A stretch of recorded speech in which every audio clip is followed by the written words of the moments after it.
Olá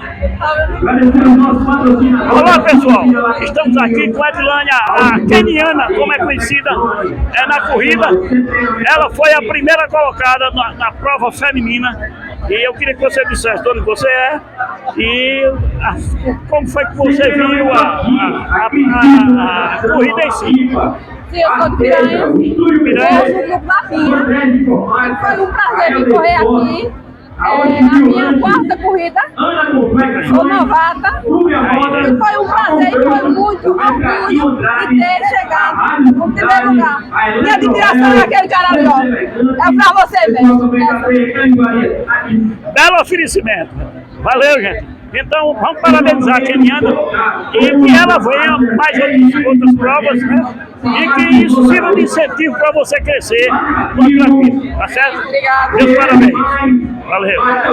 Então vamos curtir, comentar, compartilhar e vamos se inscrever no canal. Ele vai. Vamos lá, vamos.